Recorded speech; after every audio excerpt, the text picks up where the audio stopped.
तो आज का यह सेशन उन छात्रों के लिए जो बिहार बोर्ड एग्जाम 2027 में देने वाले हैं। हम ना हर सब्जेक्ट से रिलेटेड भी ऑब्जेक्टिव क्वेश्चन जो चैप्टर वाइज है उन सबको करा रहे हैं, जिसमें हम ये चैप्टर 4 यानी व्यापार, परिवहन और संचार से related top 25 objective question with explanation कराने वाले हैं। इसके पहले हमने चैप्टर 1, 2, 3 का अपलोड कर दिया है, जाके आप देख सकते हैं प्लेलिस्ट में। फिलहाल इस सेशन में हम ज्योग्राफी का जो टॉप 25 ऑब्जेक्टिव क्वेश्चन है उसकी शुरुआत करने वाले हैं, जो आपको एग्जाम 2027 में पूरा हेल्प करेगा। तो आइए बिना देरी के शुरू करते हैं आज के इस सेशन को। तो सबसे पहला सवाल अपना यहाँ पे दिख रहा है कि पूर्व मध्य रेलवे का मुख्यालय कहाँ है। हम ना यहाँ पे एक क्वेश्चन से 2-3 क्वेश्चन बनाने का टारगेट रखते हैं। पिछले सेशन में भी यही हमने किया है कि एक ही सवाल से 2-3 सवाल बनाने का प्रयास किया है। तो यहाँ पे आपसे पूछा गया है कि पूर्व मध्य रेलवे का मुख्यालय कहाँ है, और ऑप्शन में दिया है हाजीपुर, कानपुर सेंट्रल हो गया, गुवाहाटी या मुंबई हो गया। तो अब देखिए, पूर्व मध्य रेलवे का मुख्यालय जो है ना, ये हाजीपुर में पड़ता है। किस में पड़ता है? हाजीपुर में, ठीक ना। हाजीपुर जो है ये छपरा और वैशाली जिला के बीच में पड़ता है, ठीक ना, ये याद रखिएगा। तो पूर्व मध्य रेलवे का मुख्यालय खोपड़ी में, याद रखिएगा हाजीपुर में है। लेकिन अगर आपसे पूछता है कि पूर्वोत्तर रेलवे का मुख्यालय कहाँ है, पूर्वोत्तर रेलवे का मुख्यालय, तो आप पहले ये समझिएगा कि पूर्वोत्तर रेलवे में मुख्यालय में या पूर्वोत्तर क्षेत्र में से कौन कौन से राज्य आते हैं। तो पूर्वोत्तर क्षेत्र में 7 सिस्टर आते हैं। कौन सिस्टर? 7 सिस्टर, मतलब 7 स्टेट आते हैं, जिसमें असम, मेघालय, मणिपुर, त्रिपुरा, मिजोरम, नागालैंड, ये सभी, अरुणाचल प्रदेश, ये सभी स्टेट आते हैं। तो इन 7 राज्यों का अपना एक अलग से हेड क्वार्टर है। किसका? तो रेलवे का, जिसको पूर्वोत्तर रेलवे का मुख्यालय बोलते हैं। तो ये एग्जैक्ट जो पूर्वोत्तर रेलवे का मुख्यालय है ये असम में पड़ता है। कहाँ पड़ता है? असम में, ठीक ना। लेकिन अगर आपसे पूछे कि असम में कहाँ पड़ता है, तो अब आप याद रखिएगा कहाँ बात, तो गुवाहाटी में पड़ता है। कहाँ पड़ता है? गुवाहाटी में। असम का एक जिला है गुवाहाटी, वहाँ पड़ता है। लेकिन अगर आपसे और ही बकोट के पूछता है कि गुवाहाटी में कहाँ पड़ता है, तो अब आप याद रखिएगा मालीगांव में पड़ता है। कहाँ पड़ता है? मालीगांव में। तो पूर्वोत्तर रेलवे का मुख्यालय असम के गुवाहाटी जिला के मालीगांव में पड़ता है, ठीक। इस बात को आप भली भांति याद रखिएगा। नेक्स्ट क्वेश्चन हमारा कह रहा है यहाँ पे कि भारत का पहला अंतर्राष्ट्रीय स्तर का जलमार्ग कौन है। अंतर्राष्ट्रीय स्तर मतलब जो इंटरनेशनल लेवल पर काम करता है वो कौन है भारत का। तो यहाँ ऑप्शन में दिया हुआ देखिएगा, ऑप्शन तो दिल्ली कोलकाता राजमार्ग दिया है, दूसरा दिया है मुंबई पुणे, तीसरा दिया है दिल्ली मुंबई, और चौथा दिया है पटना कोलकाता, ठीक ना। तो आपसे अगर पूछता है कि भारत का सबसे पहला अंतर्राष्ट्रीय स्तर का राजमार्ग कौन है, तो वो है मुंबई पुणे का राजमार्ग। कौन सा है? मुंबई पुणे का राजमार्ग, जो एग्जैक्ट महाराष्ट्र में पड़ता है। यानी ऑप्शन नंबर बी का जो मतलब 2 का क्वेश्चन जो आंसर हो बिल्कुल बी हो जाएगा, बी ऑप्शन राइट हो जाएगा। अब क्वेश्चन नंबर 3 की बात करते हैं। तीसरा नंबर क्वेश्चन कह रहा है ग्रेट डेक्कन राजमार्ग किसे जोड़ता है। ग्रेट डेक्कन, डेक्कन का मतलब कि भारत का जो दक्षिणी क्षेत्र है इसको जोड़ने वाला कौन सा मतलब राजमार्ग है या नेशनल हाईवे है। तो ये याद रखिएगा आप कि उत्तर प्रदेश में एक जगह, एक जिला पड़ता है जिसका नाम है वाराणसी। क्या है? वाराणसी, जिसका नाम वाराणसी है। तो ये वाराणसी उत्तर प्रदेश से लेकर तमिलनाडु का जो अंतिम सिरा है, यानी ये वाला यहाँ पे सबसे अंतिम सिरा, जिसका नाम है कन्याकुमारी, इसको जोड़ता है। तो डेक्कन, ग्रेट डेक्कन राजमार्ग जो है ये उत्तर प्रदेश के वाराणसी जिला को तमिलनाडु के कन्याकुमारी से जोड़ता है। यानी राइट आंसर हमारा सी बिल्कुल करेक्ट हो जाएगा, ठीक। अगला क्वेश्चन जो 4 नंबर है, चौथा नंबर क्वेश्चन कह रहा है कि विश्व की सबसे लंबी सड़क मार्ग, ठीक, सॉरी विश्व की लंबी नहीं, विश्व की ऊंची सड़क मार्ग कौन है। ऊंचा पूछ रहा है आपसे यहाँ पे। तो ऊंचा अगर आपसे पूछेगा तो ऊंचा का मतलब ये जाहिर सी बात है कि किसी पहाड़ या पठारी के ऊपर होगा। तो पहाड़ और पठारी के ऊपर मुख्य रूप से भारत का एक लद्दाख राज्य है। कौन है? लद्दाख। लद्दाख का जो राजधानी लेह है, तो लेह और मनाली, ये उत्तराखंड में पड़ता है मनाली। तो इन दोनों को जोड़ने वाला जो सड़क है ये विश्व की सबसे ऊंची सड़क है ना, या विश्व की सबसे ऊंची हाईएस्ट पीक पर उपस्थित क्या है, एक सड़क मार्ग है। तो ऑप्शन बिल्कुल 4 का राइट आंसर ये हो जाएगा, ठीक है। अगला क्वेश्चन की बात करते हैं। क्वेश्चन नंबर 5 कह रहा है कि भारत में रेल मार्ग का शुभारंभ कब हुआ था। रेल मार्ग का, अब यहाँ भी हम एक सवाल से अनेक सवाल बनाने का पूरा प्रयास करेंगे, देखिएगा। तो भारत में रेल मार्ग की शुरुआत जो है ना, ये अंग्रेजों के शासनकाल में हुआ था, और उस समय अंग्रेज जो था ना उसका नाम था डलहौजिया। कौन नाम था? डलहौजी नाम था, लेकिन हम उसको डलहौजिया बोलते हैं। कौन था? तो डलहौजिया था, ठीक ना। इसके शासनकाल में भारत में सबसे पहले 1853 में, कितना में? 1853 में सबसे पहला रेलगाड़ी की शुरुआत हुई थी, और ये होता मुंबई के 2 क्षेत्र में, मुंबई में हुआ था। मुंबई से, है ना, महाराष्ट्र की राजधानी मुंबई से लेकर ये थाड़े तक हुआ था। कहाँ तक हुआ था? थाड़े तक। लगभग ये 34 किलोमीटर इसके बीच की दूरी था। कितना किलोमीटर? 34 किलोमीटर की दूरी के बीच में सबसे पहला रेल का शुभारंभ डलहौजी के शासनकाल में 1853 में किए गए थे। यानी ऑप्शन बी फॉर बलवा बिहार वाला बिल्कुल करेक्ट हो जाएगा। ठीक है, अगला क्वेश्चन की बात करते हैं। क्वेश्चन नंबर 6 कह रहा है कि भारतीय रेलवे को प्रशासनिक सुविधा के लिए कितने जोन्स में बांटा गया है? जोन कितना है भारत के टोटल रेलवे का जो प्रशासनिक सुविधा के लिए इसके लिए जो जोन बनाएंगे उसकी टोटल कितनी संख्या है? तो वर्तमान में देखिएगा तो वर्तमान में इसकी संख्या 19 है। लेकिन अगर एनसीईआरटी में आप झांक देखिएगा ना, झांक कर, तो एनसीईआरटी में एक अप्रॉक्स ये 16 दिया है। ठीक ना, कितना दिया है? 16। तो वर्तमान में ये तो 19 है। कितना है? 19। लेकिन अगर एनसीईआरटी का किताब देखिएगा क्लास 10 का ज्योग्राफी वाला, तो उसमें 16 दिया है। ठीक ना, तो ऑप्शन सी हम बिल्कुल करेक्ट मानेंगे एनसीईआरटी के अकॉर्डिंग। ठीक है, लेकिन अब एनसीईआरटी में जैसे जैसे इम्प्रूव होता है तो वैसे वैसे इसकी संख्या में सुधार की जाएगी। यानी हमारा इसका जवाब बिल्कुल सी हो जाएगा। कितना हो जाएगा? सी। ठीक है, 7 नंबर क्वेश्चन की बात करते हैं। अगला क्वेश्चन कह रहा है कि यहाँ पे अगला क्वेश्चन कह रहा है कि रेल मार्ग के लंबाई की दृष्टि से सबसे बड़ा रेलवे जोन कौन है? यानी एक ऐसा जोन आपको बताना है कि जहाँ पे सबसे बड़ा मतलब रेलवे या सबसे बड़ा रेलवे का एक जोन है। तो अब देखिए जोन वही आएगा जहाँ पे जनसंख्या ज़्यादा होगा। अब देखा जाए भारत में स्टेट लेवल के आधार पर, तो स्टेट में सबसे ज़्यादा जनसंख्या वाला राज्य यूपी है ना, उसके बाद महाराष्ट्र है, तब क्या है? बिहार है ना, बिहार। तो ये महाराष्ट्र मतलब यूपी हो गया, महाराष्ट्र हो गया, ये बिहार हो गया। ये किस डायरेक्शन में या किस दिशा में भारत की तरफ पड़ते हैं? तो ये पड़ते हैं उत्तरी क्षेत्र में। कहाँ पड़ते हैं? उत्तरी क्षेत्र में। So we can say that कि भारत में सबसे लंबाई वाला अगर रेलवे जोन देखा जाए तो वो पड़ता है किस जोन में? तो उत्तरी रेलवे जोन में, जिसमें उत्तर प्रदेश, बिहार, झारखंड मतलब महाराष्ट्र का कुछ हिस्सा आ जाता है, मध्य प्रदेश का कुछ हिस्सा आ जाता है, ये सभी इसमें आते हैं। तो सबसे बड़ा रेलवे जोन जो है ये उत्तरी रेलवे जोन होता है। यानी ऑप्शन जो हमारा डी है ये बिल्कुल डायरेक्ट करेंट हो जाएगा, मतलब करेंट नहीं करेक्ट हो जाएगा। क्वेश्चन नंबर 8 की बात करते हैं। 8वां नंबर क्वेश्चन कह रहा है यहाँ पे कि स्वर्णिम चतुर्भुज संबंधित है। अब स्वर्णिम चतुर्भुज ये कोई मैथमेटिकल टूल्स वाला नहीं है कि चतुर्भुज का 4 रेखाओं से मिलकर बना हुआ मतलब रेखाओं से मिलकर बना हुआ ट्रायंगल होता है। यहाँ चतुर्भुज का मतलब होता है कि भारत के ऐसे कौन कौन से क्षेत्र को जोड़कर एक लंबी सड़कों का निर्माण किया गया है। तो ये याद रखिएगा, अगर आपसे पूछता है कि पूर्व में कौन है, तो पूर्व में पड़ता है कोलकाता, है ना। उसी तरह से अगर दक्षिण में आपसे पूछता है तो ये पड़ता है दिल्ली, है ना। अगर आपसे पूछता है इधर महाराष्ट्र में तो मुंबई एक तरह से, कौन है? मुंबई है। और दक्षिण में पूछता है तो दक्षिण में पड़ता है चेन्नई। इन चारों को जोड़कर, इन चारों को आपस में जोड़कर एक स्वर्णिम चतुर्भुज बन ही रहा है। देख रहे हैं आप इसमें आकृति में कि स्वर्णिम चतुर्भुज में 4 क्षेत्रों को जोड़ दिया गया है। और ये जोड़ा गया किससे? तो सड़क मार्ग के द्वारा जोड़ा गया, यानी राष्ट्रीय महामार्ग यानी नेशनल हाईवे से जोड़ दिया गया है। तो इन चारों को जोड़कर स्वर्णिम चतुर्भुज बनाया गया है, जिसका संबंध किससे है? तो ये है सड़क मार्ग से। किससे है? सड़क मार्ग से है। तो स्वर्णिम चतुर्भुज में कौन कौन से राज्य आते हैं या कौन कौन से जगह आते हैं? तो पश्चिम बंगाल का राजधानी कोलकाता आता है। क्या आता है? कोलकाता। दिल्ली आता है, और महाराष्ट्र का राजधानी मुंबई हो गया, और चेन्नई तमिलनाडु का। ये चारों जोड़कर स्वर्णिम चतुर्भुज बनाते हैं। तो 8 नंबर का बिल्कुल सी करेक्ट हो जाएगा। क्या हो जाएगा? सी। क्वेश्चन नंबर 9 की बात करते हैं। 9 नंबर क्वेश्चन कह रहा है कि इनमें से स्वर्णिम चतुर्भुज इनमें से किसे नहीं जोड़ता है? तो ये तो आप बताइए सकते हैं कि कौन इसमें नहीं जोड़ता है, ठीक ना। तो इसका मतलब जवाब जो है, आंसर जो है कमेंट सेक्शन में दीजिएगा। क्वेश्चन नंबर 10 की बात करते हैं। 10 नंबर क्वेश्चन कह रहा है कि भारत की सबसे लंबी राष्ट्रीय जल मार्ग कौन है? यानी राष्ट्रीय जल मार्ग बोल सकते हो या फिर राष्ट्रीय राजमार्ग। सॉरी, यहाँ जल मार्ग नहीं होना चाहिए बल्कि राजमार्ग होना चाहिए, नेशनल हाईवे होना चाहिए, NH। तो कौन सबसे लंबा नेशनल हाईवे है? तो अगर देखा जाए तो सबसे लंबा नेशनल हाईवे तो 7 होता है, NH7। लेकिन ऑप्शन में देखिएगा तो NH2 जो है ये भारत का सबसे लंबा राष्ट्रीय राजमार्ग होता है, जबकि यहाँ पे जल मार्ग हमने लिख दिया है, ये टाइपिंग मिस्टेक हो सकता है, ठीक ना। राष्ट्रीय राजमार्ग 2 जो है यानी NH2 जो है यही भारत की सबसे लंबी राजमार्ग है। और आपसे पूछता है कि राष्ट्रीय NH जो 2 है, NH2 ये किसको जोड़ता है? तो बात याद रखिएगा, हम बता रहे हैं आपको यहाँ पे, ये दिल्ली से कोलकाता को जोड़ता है। किसको जोड़ता है? तो दिल्ली से कोलकाता को जोड़ता है ना।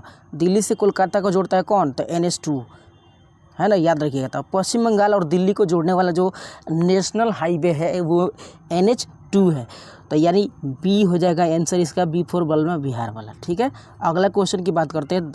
11 नंबर क्वेश्चन कह रहा है यहाँ पर कि भारत में सड़कों का घनत्व किस राज्य में अधिक है। सड़कों का जो घनत्व है वो किस राज्य में ज़्यादा है।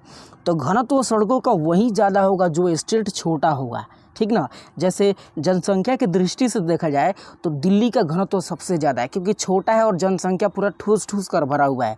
लेकिन क्षेत्रफल में देखा जाए तो यूपी थोड़ा सा क्षेत्रफल में बड़ा है ना, लेकिन जनसंख्या ज़्यादा है पर उसका घनत्व ज़्यादा नहीं है। तो दिल्ली का सबसे ज़्यादा जनसंख्या घनत्व है। तो उसी तरह से सड़कों का घनत्व उसी राज्य में सबसे ज़्यादा होगा जिस राज्य की जो क्षेत्रफल है कम हो। तो वो केरल हो जाएगा हमारा। कौन सा हो जाएगा? केरल। केरल की राजधानी तिरुवनंतपुरम है, आप जानते भी होंगे। यानी इसका आंसर जो होगा बिल्कुल डी फॉर डायरेक्ट करेक्ट हो जाएगा। ठीक है, क्वेश्चन नंबर 12 की बात करते हैं। 12वां नंबर क्वेश्चन कह रहा है कि दिल्ली से कोलकाता तक राजमार्ग कौन जोड़ता है। अब बताइए आप कमेंट सेक्शन में इसका जवाब कि दिल्ली से कोलकाता तक को जोड़ने वाली जो सड़कें हैं वो कौन है। NH2, NH3, NH4 है, ये आपने अभी बताया थोड़ा देर पहले। क्वेश्चन नंबर 13 की बात करते हैं। 13 नंबर क्वेश्चन कह रहा है यहाँ पे कि स्वतंत्रता प्राप्ति के समय, यहाँ पे देखिएगा अगर क्वेश्चन ध्यान से, तो कह रहे कि स्वतंत्रता प्राप्ति के समय देश में सड़कों की कितनी लंबाई थी, लंबाई कितना था उसका। तो आप इसको खड़े याद रखिएगा, 3.88 लाख किलोमीटर था इसका लंबाई। जब भारत आज़ाद हुआ 1947 में, उसके बाद की बात कर रहे हैं, ठीक ना। तो ये 3.88 मतलब लाख किलोमीटर इसकी लंबाई थी लगभग, ठीक ना। क्वेश्चन नंबर 14 की बात करते हैं। क्वेश्चन नंबर 14 कह रहा है यहाँ पे कि इनमें से कौन भारत की प्राचीन राजमार्ग है। प्राचीन का मतलब कि सबसे पुराना राजमार्ग। अब यहाँ पे देखिए क्वेश्चन बहुत सारा बनाने वाले हैं। प्राचीन राजमार्ग का मतलब ये भारत के मतलब अंडर देखिएगा तो बिहार बेसिकली, बिहार के क्षेत्र में एक शासक था जिसका नाम था शेर शाह सूरी, जो सूर वंश का शासक था। किस वंश का शासक था? सूर वंश का शासक था। और इसी ने भारत की मुद्रा जो रुपया है चलाया था। और इसी के शासनकाल में भारत के अंदर सबसे बड़ा राजमार्ग बनाया गया था। रेलवे मतलब राजमार्ग बोले तो सड़क का रास्ता बनाए गए थे एक तरह से, जिसका नाम था GT रोड। क्या नाम था? GT रोड, या इसको अभी के समय में शेर शाह सूरी मार्ग कहा जाता है। अब GT का मतलब ग्रैंड ट्रंक रोड होता है। क्या होता है? ग्रैंड ट्रंक रोड, ठीक ना। ये उस समय का सबसे बड़ा मार्ग था, लेकिन आज इसकी लंबाई को एक्सटेंड कर दिया गया, बढ़ा दिया गया है। तो ये इसकी लंबाई जो है ये पंजाब के अमृतसर से शुरू होता है। कहाँ से? तो पंजाब के अमृतसर से शुरू होता है और कोलकाता तक जाता है। कहाँ तक जाता है? कोलकाता तक। लेकिन बीच में इन दोनों को जोड़ने का जो मीडियम है ना वो दिल्ली है। कौन है? दिल्ली है। यानी पंजाब के अमृतसर से दिल्ली तक पहले जोड़ता है। जो GT रोड है ये पंजाब के अमृतसर से दिल्ली तक को जोड़ता है और दिल्ली से जोड़ देता है किसको? तो कोलकाता को। किसको जोड़ता है? कोलकाता को। तो दिल्ली से कोलकाता को जोड़ने वाला जो NH है, नेशनल हाईवे है, वो कौन है? NH2 है। अभी हमने बताया कि दिल्ली से कोलकाता को जोड़ने वाला जो राष्ट्रीय राजमार्ग है वो NH2 है। कौन है? NH2। लेकिन कोलकाता मतलब दिल्ली से कोलकाता NH2 हो गया। दिल्ली से अमृतसर जो है ना, यानी अमृतसर से दिल्ली, वो NH1 है। कौन है? NH1 है। तो ग्रैंड ट्रंक रोड जो है, ये ग्रैंड ट्रंक रोड जो है ये बेसिकली NH2 और NH1 से मिलकर बना हुआ है। किससे मिलकर बना है? NH2 और NH1 से बना है। NH1 अमृतसर से दिल्ली तक जोड़ता है और NH2 जो है दिल्ली से कोलकाता तक को जोड़ता है। यानी ग्रैंड ट्रंक रोड जो है ये फाइनली अमृतसर से लेकर पश्चिम बंगाल की राजधानी कोलकाता तक को जोड़ता है। तो है ना ये सबसे बड़ा। बीच में बहुत सारे स्टेट पड़ जा रहे हैं, राज्य पड़ जा रहे हैं। यूपी उतना लंबा पड़ जा रहा है। उसके अलावा देखिएगा तो उसमें बिहार भी उतना लंबा पड़ जा रहा है, ठीक ना।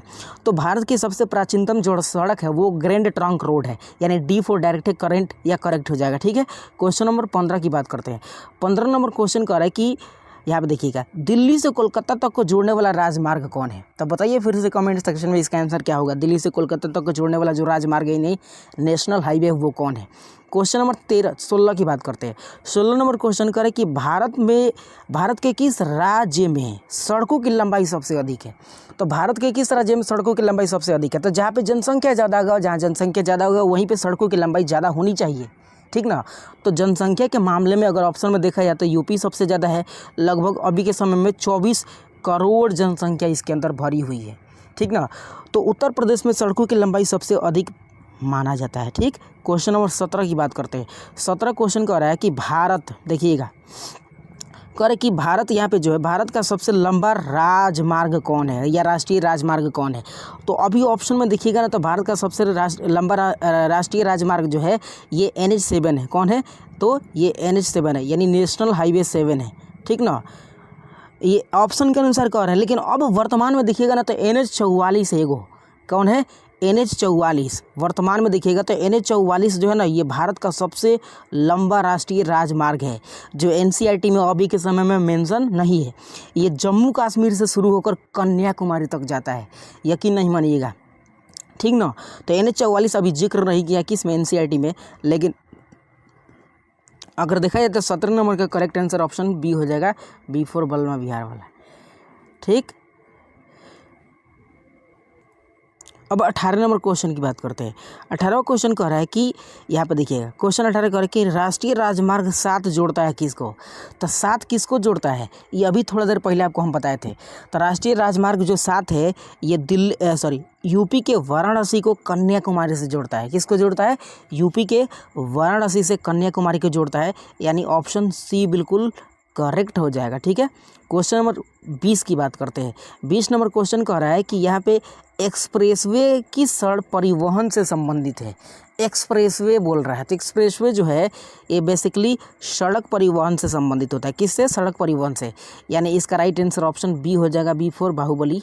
क्वेश्चन नंबर 20 की बात करते हैं। 20वां क्वेश्चन कह रहा है 20 नंबर कि यहाँ पे 20 नंबर कह रहा है कि भारत किस जल डमरू मध्य द्वारा श्रीलंका से अलग होता है। अब जल डमरू मध्य क्या है, जल डमरू मध्य जो होता है, ये दो ऐसे भूखंड होते हैं जो दो जल निकाय से, जैसे ये दो मान लीजिए आइलैंड है, आइलैंड 1 और ये 2 है, दो कोई क्षेत्र हो सकता है, मतलब भूमि बोल सकते हैं। और इधर पूरा ये पानी भरा हुआ है, इस साइड भी पूरा पानी भरा हुआ है। ठीक ना, तो मान लीजिए ये भारत का निचला हिस्सा है, दक्षिण भारत, और ये श्रीलंका है। तो भारत को श्रीलंका से अलग करने वाला जो ये स्ट्रेट है, जो जल का निकाय है, इसका नाम क्या है। तो वो होता है पाक जल डमरू मध्य। क्या होता है, पाक जल डमरू मध्य। ठीक है, ये याद रखिएगा।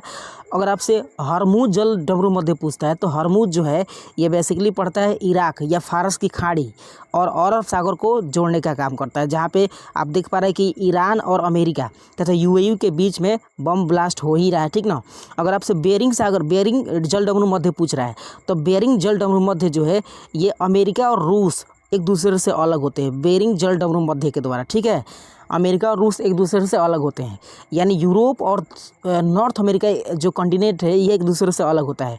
अगर मलक्का देखिएगा, तो मलक्का जल डमरू मध्य जो है या मलक्का स्ट्रेट जो है, ये बेसिकली अंडमान निकोबार के पास पड़ता है। ठीक ना, और अंडमान निकोबार के पास मलक्का से होकर चाइना व्यापार करता है। ठीक ना, ये याद रख सकते हैं आप थोड़ा सा। क्वेश्चन नंबर 20 का जो राइट आंसर हो जाएगा ऑप्शन ए हो जाएगा, यानी पाक जल डमरू मध्य के द्वारा भारत और श्रीलंका एक दूसरे से क्या होते हैं, तो सेपरेट होते हैं। क्वेश्चन नंबर 21 की बात करते हैं। 21 नंबर क्वेश्चन कह रहा है कि भारत में वायु परिवहन का राष्ट्रीयकरण कब किया गया।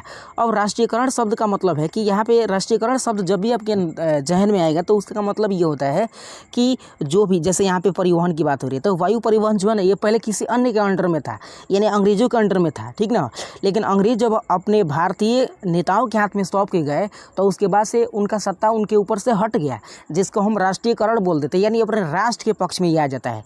तो भारत में वायु परिवहन का राष्ट्रीयकरण आपसे पूछता है, तो ये 1953 में हुआ था। कब हुआ था, 1953 में। जैसे आप पढ़िएगा ना इकोनॉमिक्स में 10 क्लास में ही कि RBI का राष्ट्रीयकरण कब हुआ था, तो RBI का राष्ट्रीयकरण हुआ था 1935 में। कब हुआ था, 1935 में हुआ था राष्ट्रीयकरण। ठीक ना, उसी तरह से पूछता है कि SBI का राष्ट्रीयकरण कब हुआ है, तो SBI का राष्ट्रीयकरण होता है 1955 में। कितना में, 1955 में होता है। कितना में, सॉरी 55 में, यहाँ पे आप याद रख सकते हैं। ठीक,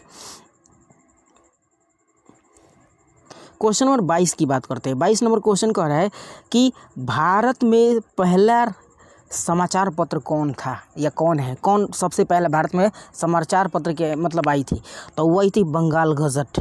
कौन आया था, बंगाल गजट, यानी ऑप्शन सी बिल्कुल राइट हो जाएगा। ठीक है, तो क्वेश्चन नंबर 23 की बात करते हैं। आइला क्वेश्चन नंबर 23 नहीं है, बस यहाँ तक हमारा आज का सेशन था।